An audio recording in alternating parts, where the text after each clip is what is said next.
जय सद्गुरू सरांना माझा नमस्कार। आज आपण पाहणार आहोत घरच्या घरी बाहेरून कुरकुरीत आणि आतून खस्ता अशी झटपट आणि सोपी रेसिपी मटार कचोरी।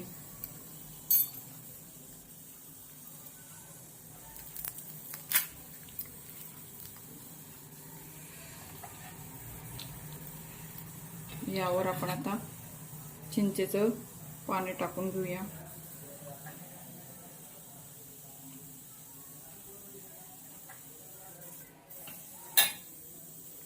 सर्वांनी या खायला।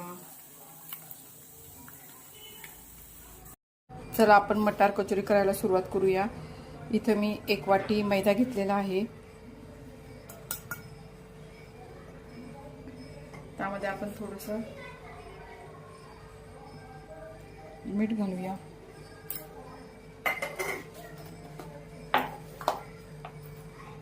थोडासा ओवा घालूया।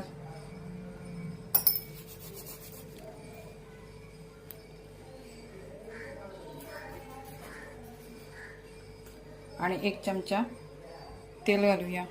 हे तेल कच्चंच आहे, म्हणजे त्याला काय उकळलं वगैरे नाही किंवा मोहन वगैरे केलेलं नाही। आणि आपण आता हे सगळं मिक्स करून घेऊया आणि तेल पिठाला चोळून घेऊया। आपण संपूर्ण तेल हे पिठाला चोळून घेतलेलं आहे आणि आपल्या पिठाची बघा अशी मूठ होतीये, ती लगेच अशी फुटते, म्हणजे आपल्या मिश्रणाला पूर्ण तेल लावून झालेलं आहे। आता आपण थोडं थोडं पाणी घेऊन हे मिश्रण मळून घेऊया।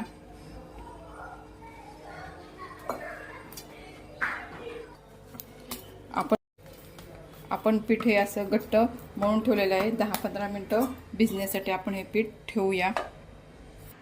आपण आता कचोरीचं सारण करूया। हे मी 1 वाटी वाटाणा घेतलेला आहे। त्यामध्ये 7-8 लसणाच्या पाकळ्या ते पण टाकूया। आल्याचे तुकडे आहेत ते पण टाकूया। आणि या मिरच्या आहेत ते पण आपण तुकडे करून टाकूया। मिरच्या तुमच्या आवडीप्रमाणे तुम्ही टाका। आणि कोथिंबीर आहे ती पण आपण त्यामध्ये टाकून घ्या आणि हे बारीक मिक्सरला वाटून घेऊया। आपण वाटाणे हे असे वाटून घेतलेले आहेत। इकडे मी कढई ठेवलेली आहे। आता आपण त्यामध्ये पहिल्यांदा जिरे टाकूया।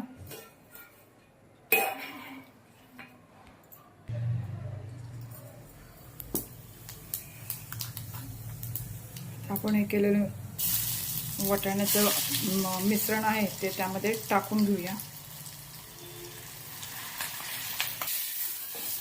आपण हे परतून घेऊया। आपण खलबत्त्यात बडीशेप आणि जिरे वाटून घेतलेले आहेत ते पण त्यामध्ये टाकूया।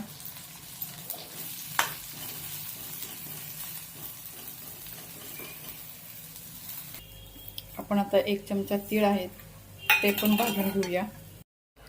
आता आपण यामध्ये मसाले टाकून घेऊया। 1 चमचा लाल तिखट टाकलेला आहे। धने पावडर 1 चमचा, हळद अर्धा चमचा,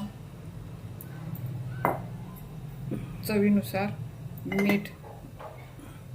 आणि आपण आता परत छान हे परतून घेऊया। आपण त्यामध्ये अर्धा चमचा चाट मसाला टाकून घेऊया आणि परत परतून घेऊया। वाटाण्याचा सगळा कच्चेपणा गेलेला आहे। आपलं सारण छान परतून झालेलं आहे। आपलं हे कचोरीचं सारण आहे ते आपण काढून घेऊया आणि गार करायला ठेवूया। आपलं कचोरीचं पीठ हे छान भिजलेलं आहे। त्याचे आपण छोटे छोटे बॉल्स करून घेऊया त्या कचोरीसाठी। परत एकदा मी मळून घेतलेलं आहे।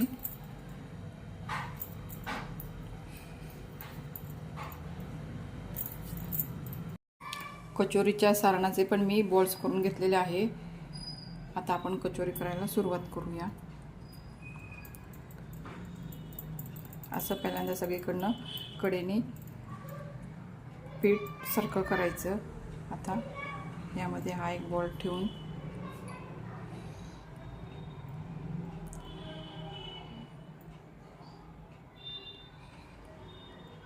आणि वरचे जे काही पीठ येईल ते आपण थोडं काढून टाकूया.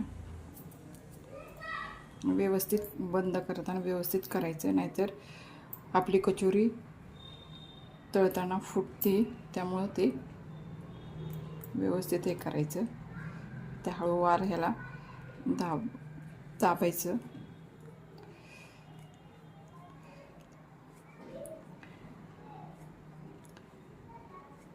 आपण कडेने असं दाबत गेल्यामुळे सगळं मिश्रण हे कडेपर्यंत जातं कचोरीचं.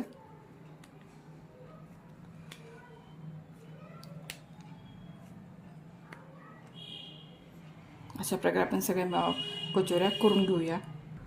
इथे मी 5 कचोऱ्या करून घेतलेल्या आहेत. त्या आपण पहिल्यांदा तळून घेऊया. आणि जिथून मी बंद बाजू केली ना ती मी आतमध्ये टाकणार आहे.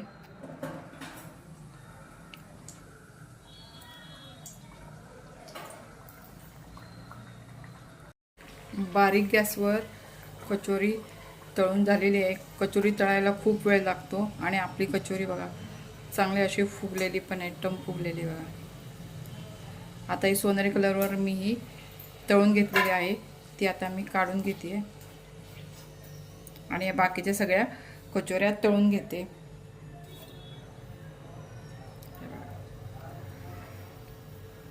छान फुगलेली आहे आपली कचोरी, ती काढून घेतलेली आहे. आपल्या सगळ्या कचोऱ्या आपण हे सर्व करून घेतलेल्या आहेत. सगळ्या कचोऱ्या आपल्या बघा फुगलेल्या आहेत. आजची रेसिपी तुम्हाला आवडली का? आवडली असेल तर व्हिडिओला लाईक करा, शेअर करा आणि सबस्क्राईब करायला विसरू नका.